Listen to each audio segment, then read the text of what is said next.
Alright, let's make some white bread. I'm making white bread today because I only had white bread at the grocery store. Bread's very easy to make. It is flour, water, salt, and a bit of sugar, and some yeast. Let's show you how it's so easy to make bread. You take this 5.5 pounds or 2.5 kilograms of white flour. Let's put it in this container here, plastic container. The biggest part about making bread is you have to let it sit overnight. Once you figure that simple instruction out, you can make bread very easily. So that's 2.5 kilograms, 5.5 pounds of flour. Lots of flour. Let's throw that to the side. Then we have this here. Now we want to take some sugar. Sugar helps the yeast function. So this is a tablespoon. 1, 2, 3. You could put 3 tablespoons. Yeah, I think that's enough. 3 tablespoons of sugar. What's the other key ingredient is salt. Salt is very key to making good tasting bread, because like all cooking, salt really is the sort of flavor enhancer of every type of cooking, but particularly bread requires salt. So this is kosher salt. I'm going to add quite a bit. Let's see, so that's, you can either add 3 or 4 tablespoons of salt. I'm going to add 4 tablespoons of salt. A fair amount. Salt. Bread is quite salty. Bread is not salty, but bread requires salt. Okay, then the next component is just throw some water in there. For this amount of flour, 5.5 pounds, is we add 10 cups of water. 10 cups of water. But before we do that, we have the water here. I have sourdough starter. Sourdough starter here. Can you see that? Sourdough starter I make from rye grain or rye flour. And you take rye flour and you just mix it with water and let it stand for a couple days in room temperature. And that'll create the bubbles in here, which is the rye starter. I use rye bread or rye flour because I found it's easier to start a yeast growth in rye flour, because perhaps the husk of the rye already has the yeast in it. It seems, obviously, you can't really start a starter with white flour. There's just not enough yeast already present in the flour. It's too processed. So I use rye flour. Found it the best. So we'll add this starter here. This adds about a cup of water or moisture to the flour already, so we have to add less moisture. So we're actually combining rye starter to white bread, which is kind of unusual. So that's basically half of a liter. Actually, let's see what this is. Is this a liter? Well, it's a mason jar, so you can look it up. But there you have quite a bit of starter. That adds a little bit of sour flavor, and it provides the yeast for growth. Now we're just going to add the water. Let's say 8 cups of water. Each one of these is 2 cups. 2, 4,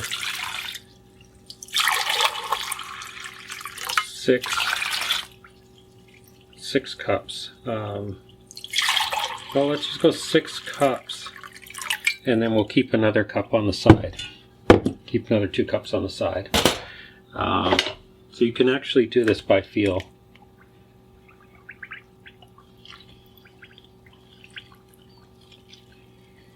The water content's very important for the flour, and because I'm an amateur, I just guesstimate by the look of the flour, or the dough itself.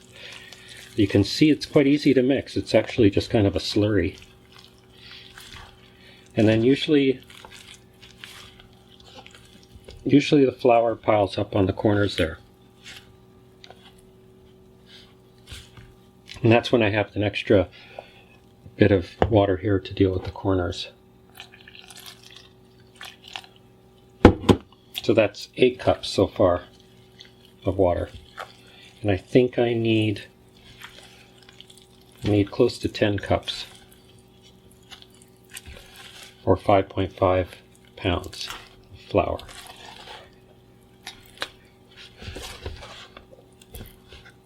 Let's see, it's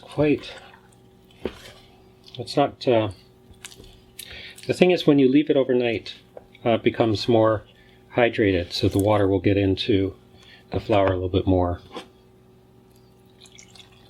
That's 8 cups now. And that's all we need. You can see the corners of the dry parts of the flour at the bottom are now getting absorbed. Okay, now we have, this is it. This is consistency here. If this is left overnight, it will be a fairly wet mixture. You can see it. It's quite wet. I found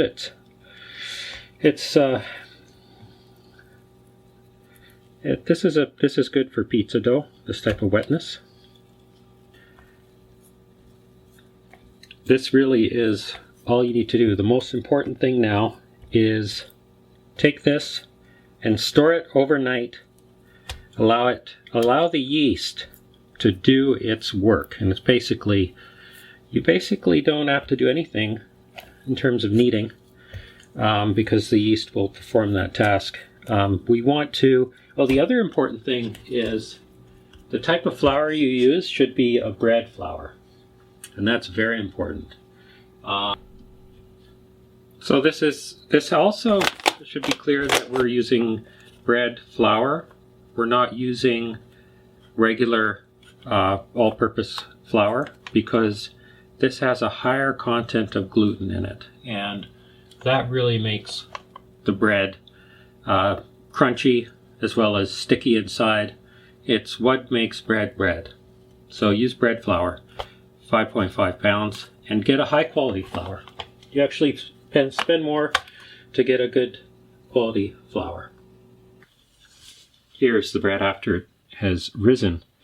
The natural yeast has caused these bubbles to appear, and it's doubled in size.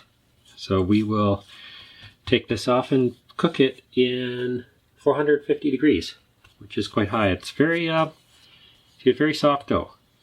Makes it hard to get out of here. Usually use my hands. Let's give it a try. Cut it off like that and put it on the pan. I'm going to do a test of 1 loaf.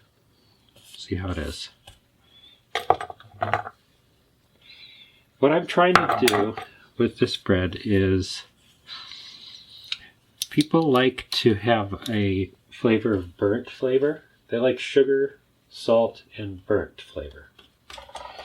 So with bread, you want to get a caramelized crust on it if possible, and that actually adds another dimension of flavor to it. So we placed it in the pan here. Oakley dokley. Let's give our sourdough a try. After we baked it, it actually didn't. It was pretty flat. It should be up like a real piece of bread. So nicely browned on the bottom. I put it on 450 on the bottom rack, and I wanted to get that toasted bottom. And then for 35 minutes it was cooking. Baking for 35 minutes. So let's see how this white sourdough worked out. The center of it.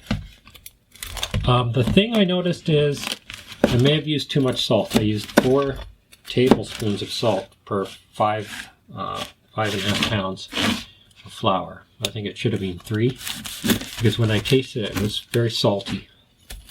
But let's see how the salt actually works. Maybe it does taste better on the salty end of the scale.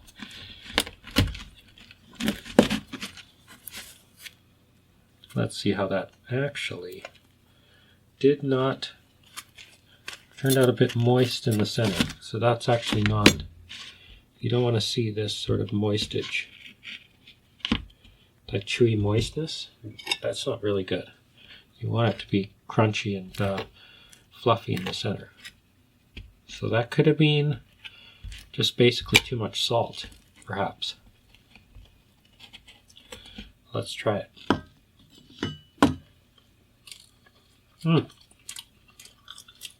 It's chewy. However, salt content is not so bad at all. It does taste quite good. You can taste a little bit of the sour in there. It's almost like San Francisco sourdough bread.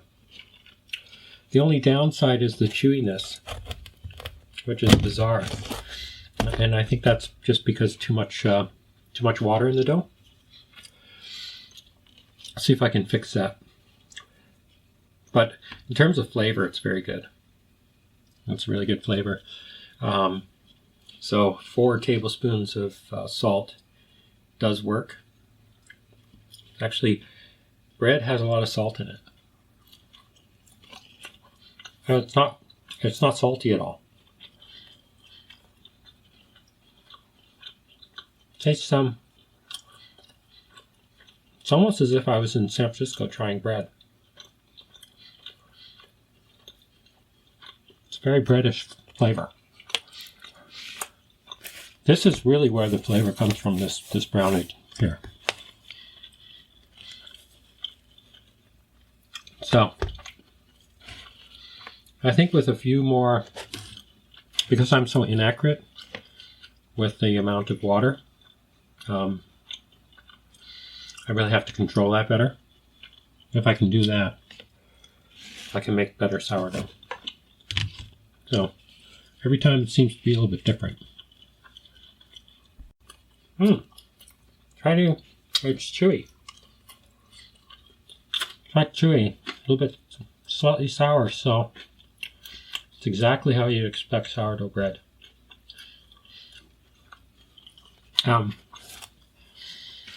This brown on the underside adds a very nice flavor.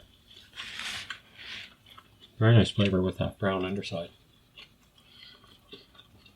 Apart from the chewy dough consistency, it's quite a success. It'd be great with melted butter. Wow. Or sorry, melted cheese. Let's give it a try. Here we go.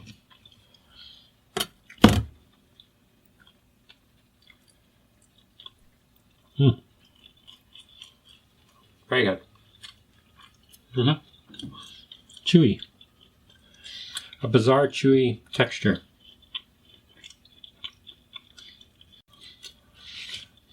It's one of those instances where you have good flavor, wrong consistency. But regardless,